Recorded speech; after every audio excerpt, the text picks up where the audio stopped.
सबसे बड़े इमाम आज़म अबू हनीफा, आप उनसे पूछें कि आपको ये मर्तबा कहाँ से मिला, तो इमाम आज़म भी फरमाएंगे मेरी क्या वक़ात थी, मेरी क्या हैसियत थी, मैंने तो इल्म को सीखा, हुजूर के उलूम को सीखा, आज मैं इमाम हूँ तो सिर्फ हुजूर के उलूम की बदौलत हूँ। इमाम मालिक से पूछे जाकर, इमाम मालिक भी कहेंगे आज मेरी जो मकाम और मर्तबा है ये मेरी जात की वजह से नहीं है बल्कि मुस्तफा के उलूम की वजह से है। इमाम अहमद बिन हंबल से पूछे, इमाम अहमद बिन हंबल क्या आपको ये मकाम और मर्तबा मिला है, कैसे मिला है, वो भी कहेंगे ये मेरी बदौलत नहीं है मुस्तफा के उलूम की बदौलत है। इमाम शाफई से पूछे जाकर, इमाम शाफई आपको इमाम किसने बनाया है, वो कहेंगे मेरा तो हाल ये था कि पन्नों पर लिखने के लिए, हदीसें लिखने के लिए कागज और पेन नहीं होते थे, आज इमाम बना हो तो मुस्तफा के इल्म की बदौलत बना हो। इमाम कस्तलानी से पूछे कि आपको इमाम किसने बनाया, वो कहेंगे नबी के उलूम में बनाया है।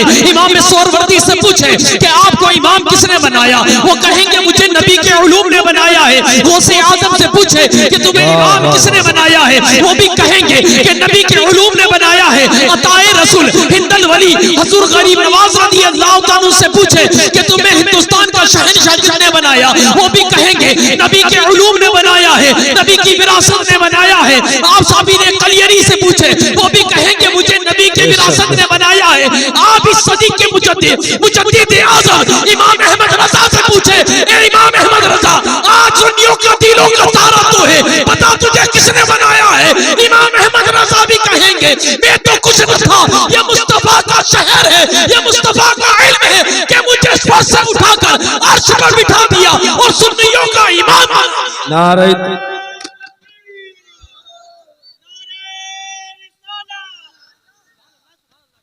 नारे तकबीर, नारे रिसालत, मसलके आला हजरत अज़मत मुस्तफ़ा सैयद अनवार अली साहिब क़िबला उदयपुर राजस्थान। सुभान अल्लाह माशाअल्लाह। तो हर एक यही कहते जाएंगे अगर मुझे बनाया है तो नबी के इल्म ने बनाया है। सारे के सारे औलिया से पूछो, उलमा से पूछो, सब यही कहेंगे कि मुझे बनाया है तो नबी के उलूम ने बनाया है। अब इल्म से पूछते हैं ए इल्म ये तो बता कि तेने हर एक को जमीन से उठाकर अर्श में बिठाया है। ए जमीन ये तो बता कि तेने इल्म ये तो बता कि तेने किसी गरीब को भी तेने आला बनाया तो इल्म तूने बनाया है। ए इल्म तुझे रफत है किसने दी है, ए इल्म तुझे इज्जत है किसने दी है, इल्म इतनी बुलंदी तुझे किसने दी है कि जो जिसके सीने में तू जाता है तू उसे फर्श से उठाकर अर्श पे ले जाता है। इल्म ये बता इमाम आजम को इमाम बनाया है तो तेने बनाया है, इमाम शाफई को इमाम बनाया है तो तेने बनाया है, इमाम मालिक को इमाम बनाया है तो तेने बनाया है, इमाम अहमद बिन हंबल को इमाम बनाया है तो तेने बनाया है, इमाम कस्तलानी को इमाम बनाया है तो तेने इमाम बनाया है, इमाम सोरवर्दी को बनाया है तो इमाम तेने बनाया है, इमाम तफ्ताज़ानी को इमाम बनाया है तो तेने बनाया है, गौस को गौस बनाया है तो तेने बनाया है, गरीब नवाज को अगर हिंदुस्तान का शहंशाह बनाया है तो तूने बनाया है, आला हजरत को अगर आला बनाया है तो ये भी तेने बनाया है। ये तो बता कि तुझे रिफतें किसने दी है, तुझे अजमतें किसने दी है, ये उलूम ये तो बता कि तू इतना बुलंद कैसे हुआ कि जिसके सीने में जाता है तू बुलंद बना देता है। तो इल्म कैसा नजर आता है, हर एक को चमकाने वाला मैं हूं, अगर मुझे कोई चमकाने वाला है तो कोई और नहीं मुस्तफा का दामाद हैदर कर्रार मौलाए कायनात मौला अली शेर खुदा है जिसने मुझे चमकाया है। बेशक सुभान अल्लाह, सुभान अल्लाह। बेशक खासकर हम अजमी लोगों को अगर इल्म मिला है तो सिर्फ ये मौलाए कायनात का देन है, सिर्फ मौलाए कायनात का देन है। अगर वो अजमियों की गलती पर 1400 साल पहले अगर रका ना लिखते, इस फेल की तारीफें ना लिखते तो आज हम अजमियों को उलूम नहीं मिलता। ये तो मौलाए कायनात की जात है कि जिसने उलूम को लिख लिख कर लोगों को तक पहुंचाया और अजमियों को दिया। अजमियों ने पढ़कर इस इल्म को इतना सवारा, अगरचे बरेली में बैठा है मगर उसकी पहुंच हरमैन शरीफ में तक है। बरेली का इमाम है मगर हरमैन में पूछो तो वो कहेंगे इमाम अहमद रजा तुम्हारा नहीं हमारा भी इमाम है। ये हाल आला हजरत के हैं। आप आला हजरत को क्या जानते? एक मुनाजरा मैंने सुना, अपनों का नहीं गैरों का। उस मुनाजरे के अंदर देवबंदी आपस में बहस कर रहे थे उलूम के ऊपर कि उलूम हमारे में कितना है, अहले सुन्नत में कितना है। जब ये बहस हो रही थी बहस, तो उन दोनों के अंदर तकरार जब हुई तो कोई अशरफ अली थानवी को आलिम कहने लगा, कोई रशीद गंगोही को आलिम कहने लगा, अपने अपने मर्तबे वाले उलमा को आलिम और बड़ा मकाम देने लगे। उन्हीं में एक बैठा था, पता नहीं वो सुन्नी था या उनमें ही था। उसने कहा कि ये तो सब ठीक है, मगर एक आलिम का मैं नाम ऐसा जानता हूं जिसके सामने इस दौर के सारे आलिम फीके हैं। उसने कहा कौन? उसने कहा कि आओ देखो, सबसे पहले हिंदुस्तान में फतवे की किताब लिखी गई, फतवाए आलमगीर। कितने उलमा ने लिखी? 500 से ज्यादा उलमा ने फतवाए आलमगीर लिखी, 500 से ज्यादा। और कई जिल्द नहीं, सिर्फ 10 से 12 जिल्द लिख पाए। उन्होंने कहा जब 500 उलमा मिलकर 10-12 जिल्द लिख पाए, अब चलो बरेली की जमीन पर इमाम अहमद रजा से पूछो, ए इमाम अहमद रजा तेरे साथ कितने उलमा थे? इमाम अहमद रजा कहेंगे कोई नहीं, मैं मुस्तफा का गुलाम अकेला था जिसने अपने कलम से फतवाए रिजविया के 20 जिल्द लिखकर बता दिया। तो वो कहने लगा दुनियाए जिंदगी में अगर कोई सबसे बड़ा मुहद्दिस, सबसे बड़ा मुफ्ती और सबसे बड़ा आलिम कोई है तो वो सुन्नियों का इमाम अहमद रजा है, और कोई नहीं, इमाम अहमद रजा है। दरूद पढ़े अल्लाहुम्मा सल्ली अलैहि।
दरूद पाक पढ़े। अल्लाहुम्मा सल्ली अला सय्यदना शफीना मौलाना मुहम्मद व अला आलिहि सल्लल्लाहु तआला अलैहि वसल्लम। सलाम अलैका या रसूलल्लाह सल्लल्लाहु अलैहि वसल्लम।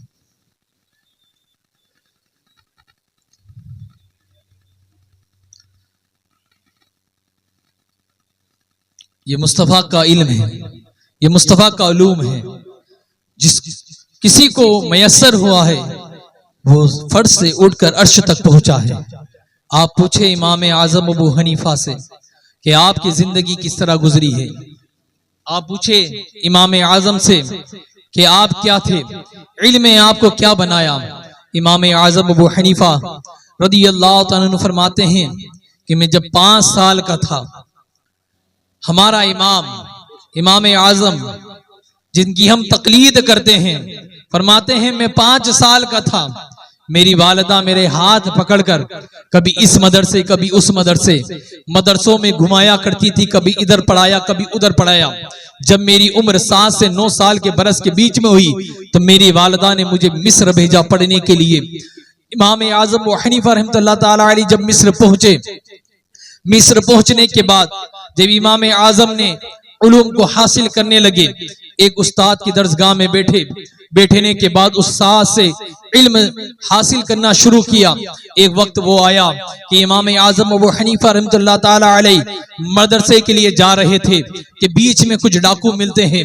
आपके जिस्म पर एक चादर थी, इतनी एक चादर, वो भी उन्होंने छीन ली और फटे पुराने कपड़े इमाम आजम को देकर वहां से भाग गए। इमाम आजम अबू हनीफा वापिस जिस ज़ईफा के घर में रहते थे उस ज़ईफा के घर की तरफ लौट निकले और वहीं पर बैठ के रोने लगे। जब 1 दिन हुआ, 2 दिन गुजरे, 3 दिन गुजरे, जब उस्ताद को मालूम पड़ा कि वो नहीं आ रहे हैं तो उस्ताद ने शागिर्दों को कहा जाओ देख कर आओ, जो आया था बुखारा से चलकर, वो जो आए थे इमाम अबू हनीफा वो कहाँ है, उनको देखो जाकर, वो कहाँ पर है मोहम्मद बिन इस्माइल। जब लोगों ने ढूंढने की कोशिश की, जब शागिर्द निकले ढूंढने के लिए, जब इमाम आजम अबू हनीफा रहमतुल्लाह ताला अलैहि को जब पाया कि वो एक ज़ईफा के घर के अंदर कोने में छुप के रो रहे हैं, जब शागिर्दों ने कहा कि ए मेरे भाई ये क्या हाल बना रखा है, कहा कि मेरे पास सिर्फ एक ही चादर थी, उसे भी डाकू लूट के ले गए हैं, अब मेरे तन पर कपड़ा नहीं है कि मैं अपनी शर्मगाहों को छुपाऊं। जितना तन छुपाने की शरीयत इजाजत देती है इतना तन भी छुपाने के मैसर नहीं है, तो मैं इस तरह कैसे निकलो, इसलिए नहीं निकल पा रहा हूं, दर्स में नहीं आ पा रहा हूं। इमाम आजम अबू हनीफा रहमतुल्लाह ताला अलैहि अपने हाल को बयान कर रहे थे। इतनी ही देर में शागिर्दों ने मुल्क में निकले। मिस्र में निकलने के बाद थोड़ा चंदा इकट्ठा किया, वहां से 2 चादरें ली, इमाम आजम अबू हनीफा रहमतुल्लाह ताला अलैहि को चादर दी। इमाम आजम अबू हनीफा रहमतुल्लाह ताला अलैहि ने वो चादर को ली। चादर लेने के बाद उस्ताद के पास पहुंचे। उस्ताद के पास पहुंचने के बाद इल्म को जब हासिल किया, उलूम को जब हासिल किया, उलूम को हासिल करने के बाद इमाम आजम अबू हनीफा रहमतुल्लाह ताला अलैहि जब मिस्र के बड़े आलिम बने, जब मिस्र के आलिम बनने के बाद लोगों में चर्चा होने लगा, जब लोगों में ये बात फैलने लगी कि एक इमाम भी निकले हैं जिनका नाम इमाम आजम है, हजरत नोमान जिनका नाम है, जो आए हैं और इल्म को सीख कर आए हैं। एक वो वक्त था इमाम आजम पर जब पहनने के लिए कपड़े नहीं होते थे, और एक ये वक्त आया है कि दुनिया जमाना ने देखा है कि जिसके पास बचपन में पहनने के लिए कपड़ा नहीं है, आज वो वक्त का इमाम बना हुआ है, आज वो वक्त का इमाम है। आप पूछे इमाम शाफई से, इमाम शाफई ये तो बताए कि आपको इतना इल्म कैसे हासिल हुआ है, आपको ये तरक्की कैसे मिली है। इमाम शाफई रहमतुल्लाह ताला अलैहि भी फरमाएंगे कि मेरे पास भी कुछ नहीं था, मैं भी गरीब बच्चा था, एक दरसगाह में जाता था पढ़ने के लिए, वहां पर सारे शागिर्द होते थे, सबके पास पेपर होता था, दवात होती थी, वो लिखते थे। इमाम शाफई फरमाते थे मेरे पास ना पेपर होता था ना दवात होती थी लिखने के लिए, तो किसी से एक कलम और दवात लेकर मैंने हड्डियों को ढूंढा, उन्हें धोकर उसी पर मुस्तफा की हदीस लिखता था। जब मैंने मोता इमाम मालिक के बारे में सुना, जब लोगों से पता चला कि दुनिया पर एक हदीस की किताब, क्योंकि दुनिया में सबसे पहले जो हदीस की किताब लिखी गई है वो बुखारी और मुस्लिम नहीं है बल्कि मोता इमाम मालिक है। सबसे पहले हदीस की किताब अगर किसी ने लिखी तो इमाम मालिक ने लिखी, मोता इमाम मालिक। जब ये पता पड़ा तो इमाम शाफई ने अपनी बचपन ही की उम्र में उस किताब को अपने जहन में उतारना शुरू कर दिया, पूरी किताब को हिफ्ज कर लिया। जब इमाम शाफई रहमतुल्लाह ताला अलैह को इमाम मालिक के बारे में खबर मिली कि इमाम मालिक मदीने में रहते हैं, मदीने के अंदर इमाम मालिक का मस्कन है, तो इमाम शाफई रहमतुल्लाह ताला अलैह मक्के के गवर्नर के पास गए और उससे एक खत लिखवाया, मदीने के गवर्नर को पहुंचाया कि मदीने के गवर्नर, आप इमाम मालिक से सिफारिश कीजिए कि मुझे अपना शागिर्द बना ले। आप वो खत को लेकर मदीना पहुंचे इमाम शाफई। जब मदीने को पहुंचे, गवर्नर को वो खत दिखाया। अब गवर्नर खुद चलकर इमाम मालिक के दर पर गया। वो गवर्नर आज का जिसको सीएम कहा जाता है, एक सीएम किसी को मिलना पसंद नहीं करता। ये इस्लाम की तासीर देखे कि इस्लाम वो दीन है कि एक गवर्नर बच्चे के खत पर इमाम मालिक के दर पर जा रहा है। ये इस्लाम सिखाता है और ये किसी और की तालीम नहीं बल्कि इमाम अमीरुल मोमिनीन हजरत उमर फारूक आजम रदी अल्लाह तआला अन्हु की तालीम है। हजरत फारूक आजम ने ये तालीम सिखाई है, अगर बच्चा भी आए तो उसकी फरियाद को सुना जाए, अगर कोई बुजुर्ग भी आए तो उसकी फरियाद को सुना जाए। तो मदीने का गवर्नर उस पेपर को लेकर इमाम मालिक के दर पर गया, उस दस्तक दी, कहा कौन? कहा कि मदीने का गवर्नर आया है। इमाम मालिक ने अपने गुलाम को भेजा और कहा कि पूछो, कोई मसला हो तो लिख कर दे दूंगा, मुझे परेशान ना करे, मैं मुस्तफा का इल्म पढ़ रहा हूं, मैं मुस्तफा का इल्म पढ़ रहा हूं। जब ये बात कही तो गवर्नर ने कहा कि मैं अपने काम से नहीं आया हूं, एक बच्चे को लेकर आया हूं, मक्के के गवर्नर ने भेजा है। जब ये बात कही तो इमाम मालिक ने फिर गुलाम को भेजा और कहा, जाकर कहो गवर्नर से, अगर उसे भी कोई काम हो या कोई मसला या फतवा पूछना हो तो मुझे बता दे, मैं लिख कर दे दूंगा। जब ये बात इमाम शाफई ने सुनी तो इमाम शाफई ने कहा, ए गुलाम जाकर कह दो कि तुम्हारे दर पर कोई और नहीं, बनी हाशिम की औलाद आई है, हुजूर की औलाद आई है। इमामों में सिर्फ इमाम शाफई ऐसे हैं जो हुजूर की औलाद हैं, जो सैयदजादे हैं। जब ये कहा कि जाओ कह दो जाकर के कि हुजूर की औलाद आई है मिलने के लिए, जैसे ही गुलाम ने कहा इमाम मालिक से, कोई और नहीं मक्के से जो आए हैं, अपने आप को बनी हाशिम के खानदान से कहते हैं। जब इतना सुनता था कि इमाम मालिक खड़े होते हैं, खड़े होने के बाद फौरन अपने गेट के पास आते हैं। गेट खोलने के बाद जब इमाम शाफई के चेहरे को देखते हैं तो पेशानी चूमकर सीने से लगाते हैं और कहते हैं, बेटा तू कोई आम बच्चा नहीं है बल्कि वक्त का इमाम नजर आता है। हे बच्चा, तू कोई आम बच्चा नहीं है, तेरी पेशानी में वक्त की इल्म नजर आता है, तू वक्त का इमाम बनता नजर आता है। इमाम शाफई ने कहा, मैं मक्के से चलकर मदीना आया हूं, आपके बारे में बहुत सुना है, आप बहुत बड़े आलिम दीन हैं, मैं आपसे इल्म दीन सीखने के आया हूं। एक इमाम दूसरे इमाम से इल्म दीन सीखने के लिए आया है। एक शाफइयों का इमाम है जो इमाम मालिक से इल्म दीन सीखने के लिए आए हैं। इमाम शाफई ने इमाम मालिक की दरगाह में बैठने लगे। जब बच्चे बैठे तो बच्चे अपने अपने पेपर और अपनी अपनी दवात लेकर इमाम मालिक की हदीस लिखने लगे। इमाम शाफई ने अपनी हड्डियां निकाली और उसको देखने लगे। इमाम शाफई ने जब कहा कि मेरे पास यही हड्डियां है, मैं इसी के ऊपर नबी की हदीस से लिखता हूं, इमाम मालिक ने कहा कि ए फला शागिर तू खड़ा हो, तू मुस्तफा की हदीस से सुना। ए शागिर तू खड़ा हो, तू मुस्तफा की हदीस सुना। कोई 10 हदीस से सुनाता है, कोई 20 हदीस से सुनाता है, कोई 30 सुनाता है, कोई 40 सुनाता है। जब इमाम शाफई का नंबर आया तो इमाम मालिक कहते रहे, ए इमाम शाफई तुम अभी आए हो, अभी तुम्हें क्या हदीस याद होगी, तुम मुस्तफा के घराने वाले हो, अभी कुछ दिन ठहरो और इल्म को सीखो, उसके बाद तुमसे भी याद किया जाएगा। एक वो जमाना था कि लिखने को कागज नहीं था। जब ये बात हुई तो इमाम शाफई कहते हैं, ए इमाम मालिक तुम हदीस से पूछते चले जाओ, मैं हदीस से बयान करता चला जाऊंगा।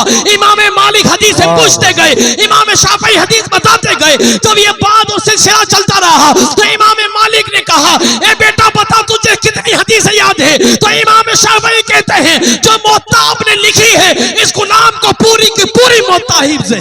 नारे तकबीर, नारे रिसालत, फैजान औलिया इकराम, ख्वाजा का हिंदुस्तान, आले रसूल, सुभान अल्लाह, माशाअल्लाह। इस गुलाम को पूरी की पूरी मौत हिफ्ज़ है। ए मेरे उस्ताद, तुम सुनते चले जाओ, ये गुलाम सुनाता चले जाएगा। जब इमाम मालिक ने सुनना शुरू किया तो इमाम शाफई ने अपनी एक बैठक में इमाम मालिक की पूरी मौत सुना कर रख दी।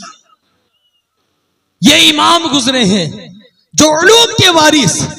एक वक्त वो आया कि जिसके पास लिखने को पेपर नहीं था, वो कौम का इमाम बना है और आज भी कौम का इमाम नजर आता है। ये और कोई नहीं, मुस्तफा का इल्म है। मुस्तफा की इल्म के सदके मिला है। ये मुस्तफा का इल्म है जो फर्श से उठाकर अर्श पे ले जा रहा है। सबसे बड़े मुफस्सिर आजम हजरत अब्दुल्ला इब्ने अब्बास रदी अल्लाह तआला अन्हु, जिनका आज भी जो हरमैन शरीफैन की ज़ियारत करके आए ना, तो मक्के के अंदर आज भी गेट बना है हजरत अब्दुल्ला इब्ने अब्बास रदी अल्लाह तआला अन्हु का, क्योंकि सबसे बड़े मुफस्सिर है। फरमाते हैं मैं उम्र में छोटा था, और जब उमर फारूक आजम रदी अल्लाह तआला अन्हु के दर पर जाता था तो हजरत उमर खड़े हो जाते थे ताजीम के लिए। तो लोगों ने कहा है उमर, ये तो छोटा बच्चा है, कोई आता है आप खड़े नहीं होते हो, आप इसकी ताजीम के लिए क्यों खड़े होते हो? कहा कि मैं इसकी नहीं, ये दिखने में छोटा है मगर मुस्तफा के उलूम की विरासत का मुहाफिज है। इसने मुस्तफा के उलूम को याद किया है। ये मुफस्सिर बन के ना आया है। जब पूछा कि बेटा तेरे को इतनी हदीस और इतनी कुरान की तफसीर कैसे याद है, तो कहते हैं कि जब बच्चे रात को सो जाया करते थे, मैं तकता था कि मुस्तफा आए, मुस्तफा के चलने को मैं देखूं, मुस्तफा के उठने को मैं देखूं, मुस्तफा के खाने को मैं देखूं, मुस्तफा की हर चीज को मैं देखूं। जब मुस्तफा के अंदाज को देखता था तो लगता था कि मुस्तफा का ये अंदाज है, कि ये मुस्तफा का अंदाज है, ये मुस्तफा का चलना है, ये मुस्तफा का बैठना है, ये मुस्तफा का खाना है, ये मुस्तफा का पीना है। मैंने हदीस याद कर करके कुरान की तफसीर मुस्तफा से सीख सीख कर इतनी तफसीर थी कि लोग मुझे मुफस्सिर आजम बनाने लगे। बेशक, सुभान अल्लाह। नारे तकबीर, नारे रिसालत, मसलके आला हजरत, सूफिये व सफा हजरत अल्लामा मौलाना नज़ारुल इस्लाम साहिब क़िबला। नारे तकबीर, नारे रिसालत। माशाअल्लाह, अजीम हस्ती हम सब के दरमियान तशरीफ ला चुकी है हजरत अल्लामा मौलाना सूफी व सफ़ा हजरत नज़ारुल इस्लाम साहिब क़िबला, जो उदयपुर राजस्थान में अल्हम्दुलिल्लाह दीन का बहुत काम एक ज़माने से कर रहे हैं और काफ़ी टाइम के बाद हजरत के चेहरे की ज़ियारत आज हो रही है। अल्लाह हजरत की उम्र में बेपनाह बरकतें अता फरमाए। अल्हम्दुलिल्लाह बहुत बड़ा दीन का काम उदयपुर राजस्थान में हजरत कर रहे हैं। बस्ती, जिस बस्ती से हजरत ताल्लुक़ रखते हैं उस बस्ती का नाम महरोला माफी है, आप जानते हैं। अल्हम्दुलिल्लाह। नारे तकबीर, नारे रिसालत।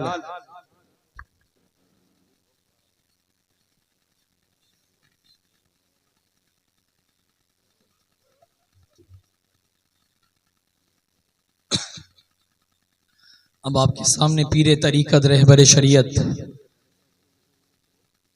हमी दीनो मिल्लत हज़रत अल्लामा मौलाना खलीफाए सरकारी कलाम दुआए मस्ताने बाबा दुआए मुफ्ती आज़म राजस्थान हज़रत अल्लामा मौलाना हफीज़ नज़ारुल इस्लाम साहब क़िबला तशरीफ ला चुके हैं। आप इनके चेहरे की ज़ियारत भी करते चले जाएं और मुझसे मुस्तफ़ा का इल्म भी सीखते चले जाएं। आज उदयपुर के अंदर अगर सबसे बड़ा इदारा कायम किया है तो वो हजरत ही ने कायम किया है। मैं भी इन्हीं के मदरसे से पढ़कर इन्हीं के मदरसे में पढ़ा रहा हूँ, इन्हीं का फूल हूं जो खिला हूं और महक रहा हूं। ये सारी खुशबू इन्हीं की बदौलत है और ये भी हमसे ये खुशबू इनसे हम तक पहुंची, अब हमसे ये खुशबू इन तक पहुंची है और आगे भी ये खुशबू पहुंचती चली जाएगी इंशाअल्लाह। अल्लाह हजरत की जिंदगी में बरकतें अता फरमाए, इनकी जिंदगी को अल्लाह लंबी करे और इनसे दीन का काम अल्लाह लेता रहे। आज राजस्थान क्या पूरे हिंदुस्तान के हर खित्ते में हजरत का नाम है, हर एक जानते हैं, काफी मुरीद भी हजरत के हैं, हर जगह हजरत का दौरा होता है। आप भी जानते हैं, आपके इलाके के ही हजरत, मैं तो क्या तारुफ कराऊं, मगर राजस्थान में जिस तरह हजरत का बोल बोला है, शाहिदी मुफ्ती राजस्थान के बाद हजरत का है, जिसका किसी का ना होगा। ये सिर्फ और कुछ नहीं, सिर्फ नबी के इल्म की विरासत की बदौलत है। ये भी अगर नबी का इल्म नहीं होता तो ये भी यहां नहीं होता। ये मुस्तफा का इल्म सीने में लेकर बैठे हैं, इसीलिए अहरुल्लाह से उठा के उदयपुर का बादशाह बना दिया है, सिर्फ इल्म की बदौलत। ये इल्म है जो हर एक कली को फूल बना देता है, हर एक कली को फूल बना देता है। जब उस फूल की खुशबू महकती है तो जिस तक पहुंचती है उसको भी महका देता है। ये इल्म है। आइए लास्ट बात मैं अपनी पूरी करता हूं, क्योंकि हजरत भी आ चुके हैं। अपनी लास्ट बात पूरी करने के बाद मैं आपके सामने से रुखसत होता हूं। ये मुस्तफा का इल्म है जो हर एक को उठाकर जमीन से फर्श तक पहुंचाता है। एक इमाम का वाकया सुनाता हूं जिसको दुनिया इमाम तफ्ताजानी के नाम से पहचानती है। इमाम तफ्ताजानी रहमतुल्लाह ताला अलैह जब इल्म सीखने के लिए मदरसे में पहुंचे तो आप एकदम कुन जहन थे। जिनका जहन बहुत कमजोर होता है ना, उस जहन के थे। इमाम राजी रहमतुल्लाह ताला अलैह जब की दरसगाह लगती थी तो इमाम तफ्ताजानी भी वहीं बैठे होते थे। तो इमाम राजी रहमतुल्लाह ताला अलैह जब इल्म पढ़ाने लगते थे तो बच्चे समझते थे तो तफ्ताजानी के ऊपर से गुजरता था, आप इल्म नहीं सीखते थे। जब इल्म उलूम का सुनाने का मौका आता सब सुनाते, तफ्ताजानी को याद ही नहीं होता था। तो उस्ताजों का ये रहा है शेवा के जो सबसे ज्यादा कमजोर होता है ना, उससे बुरा भला भी कहा जाता है। इसलिए कि सीने में जब तकलीफ होगी ना तो मेहनत ज्यादा करेगा। उसकी जात को नीचा करने के लिए नहीं, बल्कि उसको मेहनत करने के लिए कहा जाता है। जब कोई भी बात होती, मिसाल दी जाती कुल जहन की, तो इमाम तफ्ताजानी के बारे में देखो, तफ्ताजानी को ये भी कुल जहन है, ये भी कुल जहन है, मगर इमाम तफ्ताजानी ने इल्म को अपने हाथ से नहीं जाने दिया। रात भर रोते रहे, मुस्तफा की बारगाह में दुआ करते रहे, अल्लाह की बारगाह में हाथ उठा के मुस्तफा का वसीला लेकर दुआ करते रहे, या अल्लाह मेरे जहन को कुशादगी अता फरमा, या अल्लाह मेरे जहन में मुस्तफा का इल्म अता फरमा, मेरे दिल को मुस्तफा का मदीना बना दे। रात रात को रोते रहे। जब वापिस सुबह इल्म के लिए जाते तो वही हाल रहता था। इमाम तफ्ताजानी रहमतुल्लाह ताला अलैह बहुत ज्यादा परेशान जब हो गए। एक दिन था, असर का वक्त था कि असर के वक्त में अक्सर बच्चे खेलने के लिए जाते हैं। तो इमाम तफ्ताजानी के जितने भाई दोस्त से सब खेलने के लिए गए। इमाम तफ्ताजानी अपने हुजरे में बैठे हैं। हुजरे में बैठने के बाद मुस्तफा का इल्म पढ़ रहे हैं। दस्तक दी किसने, आके तफ्ताजानी बाहर आ, कहा कौन है, जाओ मुझे मुस्तफा का इल्म सीखना है, मेरे पास वक्त नहीं है, तुम जाओ। कहा कि तफ्ताजानी ये तो खेलने का वक्त है, आओ भाग। कहा कि मैं खेलने के लिए नहीं पैदा हुआ हूं, मैं मुस्तफा के इल्म के लिए पैदा हुआ हूं, तुम जाओ, मुझे मुस्तफा का इल्म सीखना है। फिर दस्तक हुई। जब दस्तक हुई तो दस्तक देने के बाद फिर कहा कि तफ्ताजानी आओ, आओ चलो चलते हैं। तफ्ताजानी ने कहा मैंने, जाओ तुम, मैं खेलने के लिए नहीं पैदा हूं, मैं मुस्तफा के दीन के लिए पैदा हुआ हूं, मैं इल्म सीखने के लिए पैदा हूं। जब तफ्ताजानी रहमतुल्लाह ताला अलैह जब रोते रहे अल्लाह की बारगाह में, मुस्तफा को याद करते रहे, ए परवरदिगार आलम तेरे हबीब का सदका अता फरमा, तेरे हबीब की आल औलाद का सदका अता फरमा, मेरे जहन को कुशादगी अता फरमा। तेरे महबूब का इल्म सीखता हूं मगर मेरे जहन में नहीं बैठता है, मेरे दिल और दिमाग में नहीं बसता है। या अल्लाह मेरे जहन को कुशादगी अता फरमा, या अल्लाह मेरे जहन को कुशादगी अता फरमा।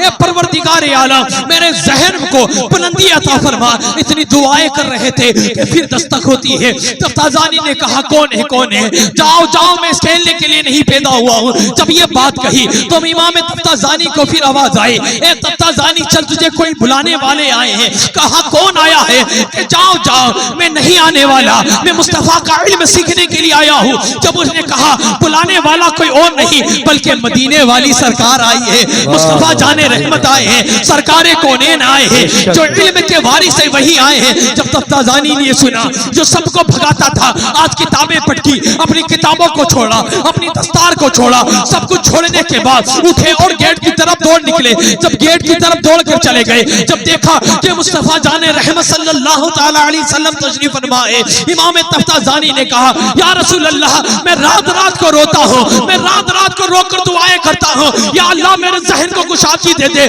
ताकि तेरे महबूब का इल्म सीख सकूं, ताकि तेरे महबूब का इल्म मेरे जहन में आ सके, ताकि मैं भी इल्म का समंदर बन सकूं। जब इतना होना था कि इमाम तफ्ताजानी ने रो रो के जब दुआएं की तो वो दुआएं रंग लाई। जब वो दुआएं रंग लाए तो इमाम तफ्ताजानी रहमतुल्लाह तआला अलैहि की दुआओं पर अल्लाह की रहमत को रहम आ गया, मुस्तफा जाने रहमत आ गए, सरकार दो आलम आ गए। जब हुजूर आए तफ्ताजानी से कहा ए तफ्ताजानी अपने मुंह को खोल। जब इमाम तफ्ताजानी ने अपने मुंह को खोला, मुस्तफा ने अपना लुआब मुबारक डाला। जब अपना लुआब मुबारक डाला, जैसे ही लुआब मुबारक डालना था कि तफ्ताजानी के तेवर बदल गए, तफ्ताजानी का हाल बदल गया। तफ्ताजानी अब तफ्ताजानी नहीं रहा। अब इमाम तफ्ताजानी ने जब सुबह हुई उल्म की दरसगाह लगी, जब उर्ज़ की दरसगाह लगी, वही इमाम राजी है अपने शागिर्दों के साथ बैठे हैं। इमाम तफ्ताजानी आगे बैठे, कहा तफ्ताजानी जा पीछे बैठो, तुम्हारा काम आगे नहीं पीछे है, आगे तो होशियार बैठते हैं। जब तफ्ताजानी ने ये देखा, इमाम तफ्ताजानी पीछे गए, मुस्तफा का इल्म का वारिस पीछे गया। जब इमाम राजी ने अपने शागिर्दों को इल्म सिखाने लगे तो इमाम तफ्ताजानी पीछे से ही वो इल्म के नकोहात पेश करने लगे। इमाम राजी परेशान है, इमाम राजी परेशान है कि ये कौन तफ्ताजानी है। कल तक वो तफ्ताजानी था जिसको कुछ भी नहीं आता था, आज ये तफ्ताजानी है जो मेरे इल्म पर, आज मेरे इल्म पे नकोहात निकाल रहा है। इमाम तफ्ताजानी की ये बात देखी तो उस्ताद ने कहा है तफ्ताजानी एक रात में क्या हो चुका है, आज तक तो तू कौन जहन था, आज एक रात में क्या हुआ है कि तेरी दुनिया ही बदल गई है। तफ्ताजानी ने कहा कि मेरे उस्ताद ये मेरे उस्ताद ये राज की बात है, राज ही रहने दो। उस्ताद ने कहा तेरी बात पर कुर्बान, तेरी जात पर कुर्बान, ये तो बता कि क्या हुआ है ऐसा कि तेरा पूरा हाल और काल बदल गया है। इमाम तफ्ताजानी ने कहा मेरे उस्ताद ये राज की बात है, राज में बताऊंगा। उस्ताद ने कहा ये इल्म एक तरफ है, ये दर्स एक तरफ है, ये राज तू बता मुझे। उस्ताद उठे हैं, इमाम तफ्ताजानी के साथ एक रूम में गए। जब रूम में जाने के बाद कहा ए तफ्ताजानी अब बता क्या बात है। इमाम तफ्ताजानी कहते हैं कि जब मुझे इल्म ने सीखना नहीं आता था, मैं रात रात को रोकर अल्लाह की बारगाह में दुआएं करता था और कहता था ए परवरदिगारे आलम तेरे महबूब का इल्म मेरे सीने में उतार दे। मैं बड़ी मेहनत करता हूँ, तेरे महबूब का इल्म मेरे जहन में नहीं बैठता है, मेरे जहन को कुशादगी दे दे। बस इतनी दुआएं करनी थी कि कल मेरी जात पर अल्लाह की रहमत को रहम आ गया और मुस्तफा जाने रहमत आ गए। ऐसा सुनना था कि वो इमाम राजी जो कल तक इमाम तफ्ताजानी से नफरत करते थे, सीने से लगाया और कहते हैं ए तफ्ताजानी काश तू इमाम राजी होता और मैं तफ्ताजानी होता, तू मुझे कहता मुस्तफा को मुझ में प्यार आता और आकर जो लुआब तुझे पिलाया वो मुझे। नारे तकबीर, नारे रिसालत, मसलके आला हजरत, अज़मत मुस्तफ़ा, सुभान अल्लाह माशाअल्लाह। जब ये कहा ए तफ्ताजानी तेरी तो जात बदल गई, ए तफ्ताजानी तेरा तो किरदार बदल गया, ए तफ्ताजानी काश मैं भी कुंजन होता और मुझ में भी मुस्तफा को प्यार आ जाता। जब इतनी बात चल रही थी तो तफ्ताजानी कहते हैं कि ये मेरी कोई हैसियत नहीं है, मेरा कोई वकार नहीं है, ये सिर्फ मुस्तफा के उलूम की विरासत है। आपने डांटा, आपने फटकारा, मगर मैं गया नहीं। मेरे दिल में थी कि जब तक मुस्तफा का उलूम नहीं सीखूंगा तब तक नहीं छोड़ूंगा, तब तक इल्म को नहीं छोड़ूंगा। जब इतना कहना था कि कल वो तफ्ताजानी जो पीछे बैठता था, आज उस्ताद अपने करीब में बिठाकर इमाम तफ्ताजानी को पढ़ा रहे हैं। जब शागिर्दों ने कहा ए तफ्ताजानी ये क्या है हैसियत तेरी, ये तो बता, तो इमाम तफ्ताजानी ने जो कहा वो तो नहीं याद, मगर मेरा बरेली का इमाम कहता है ये नाज ये अंदाज हमारे नहीं होते, चोली में अगर टुकड़े तुम्हारे नहीं होते, बेदाम बिक चाहिए शाहबाज़ारे नबी में, इस शान के सौदे में खसारे नहीं। इस शान के सौदे में खसारे नहीं होते। ये मुस्तफा की इल्म की विरासत है। जितने इल्म में डूबोगे, कल तक कुन जहन होता था, आज वक्त का इमाम बन के आया है। ये तफ्ताजानी की और नहीं, ये नबी के इल्म का वारिस है, ये नबी के उलूम का वारिस है।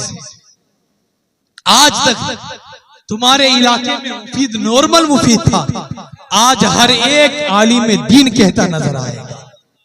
ये मौलवी कोई छोटी मोटी लकब नहीं है। आज इमाम हम क्या देखते हैं कि डॉक्टर को बड़े ऊपर नजरिए से देखते हैं, इंजीनियर को बड़ी इज्जत से देखते हैं, मौलवी कहते तो मौलवी है, ये तो सिर्फ मौलवी है। जब आप मौलवियों की जब मेहनत को देखोगे ना, रात दिन पढ़ पढ़ कर जब नहब और सर्फ को रट कर जब ये इल्म हासिल करते हैं ना, जितना डॉक्टर नहीं पढ़ता है, जितना ये आलिम दिन रात को पढ़ पढ़ कर किताबें याद कर करके नबी के दीन का उलूम का वारिस बनकर आता है। ये 8 साल यूं ही नहीं रहते, ये 8 साल तक रात को दिन बना देते हैं, जब जाके नबी के इल्म का वारिस बनता है। ये इल्म की फजीलत है। आज ये एक आलिम दिन बना है, तुम्हारी बस्ती पे रहमत होगी बरसात लाया है। ये आज इतना खर्चा जो इसके वालिद ने किया है, अल्लाह इनको दुगना अता फरमाएगा, क्योंकि मुस्तफा जाने रहमत फरमाते हैं दीन के लिए जो 1 रुपया खर्च करेगा अल्लाह 70 गुना अता फरमाएगा। और उलमा को बुलाना, जिसका जमीन पर उलमा के कदम पड़ते हैं, अल्लाह उस कब्रिस्तान के अजाब को उठा लेता है। ये हाल है। गुर्बत हो तो गुर्बत को दूर कर देता है। आज तो इस सरजमीन पर एक ने कई उलमा है, वो पीरे तरीकत भी मौजूद है, कई उलमा का फैजान यहाँ पर है। तो याद रखें कि आलिमों की इज्जत करें, कदर करें, अपने इमाम की भी कदर करें, अपने इमाम को भी देखे, वो इमाम जो दिन रात आपके लिए मेहनत करता है, दिन रात आपके लिए मेहनत करता है। आप अगर जुम्मे में मुसाफिर में अगर 50-50 भी अगर देंगे तो उसकी एक हल मुश्किल यूं ही हल हो जाएगी। आप इमामों की भी मदद करें, हर हाल में आलिम दीन की मदद करें। मेरा आखिरी एक पैगाम है, अपने दिलों में बिठा लीजिए ये बात, क्योंकि यूपी के अंदर अक्सर ये माहौल देखा है मैंने कि जहां भी कोई मेहमान आता है तो हमारे यहाँ ठंडा लाया जाता है। ठंडा लाया जाता है ना, कोई स्प्राइट ला रहा है, कोई थम्स अप ला रहा है, कोई 7 अप ला रहा है, कोई कोको कोला ला रहा है। समझ लो इजराइल के प्रोडक्ट को यूज करना इस दौर में, अभी के जिस तरह गाजा को फिलिस्तीन को बर्बाद किया इसने, जिस तरह मुसलमान के ऊपर शराब और खिंजीर हराम है ना, इसी तरह इजराइल का हर प्रोडक्ट मुसलमानों पे हराम है। वो ये ना समझे कि हम यहाँ पर कोको कोला पी रहे हैं या थम्स अप पी रहे हैं, बल्कि वो इजराइल और गाजा के बच्चे के खून को पी रहे हैं।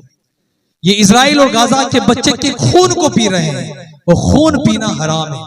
तो अपने पूरे यूपी में, ये कस्बों में ये मैसेज डालना कि जिस घर में अगर इजराइल का प्रोडक्ट आ जाए तो कभी उसको मुंह से नहीं लगाना, ढोल देना मगर मुंह से नहीं लगाना, कभी मुंह से नहीं लगाना, क्योंकि ये वो प्रोडक्ट नहीं जो हलाल है, ये वो प्रोडक्ट है जिस तरह शराब हराम है इसी तरह ये भी हराम है, क्योंकि ये और कोई नहीं, हमारे ही पैसे से आज मुसलमानों का पूरा देश, पूरा के पूरा देश नक्शे से निस्ब नाबूद कर दिया इन्होंने, हटा दिया। नन्हे नन्हे मुन्ने बच्चे आज उनकी आहा, उनकी पुकारे फिलिस्तीन से पूरी दुनिया में गूंज रही है।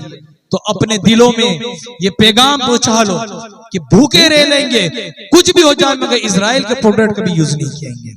जितने भी इजराइल के प्रोडक्ट है कभी यूज नहीं करेंगे। समझ लो जिस तरह शराब हराम है, इसी तरह इजराइल का हर प्रोडक्ट हराम है। ये ज़हन में रखे।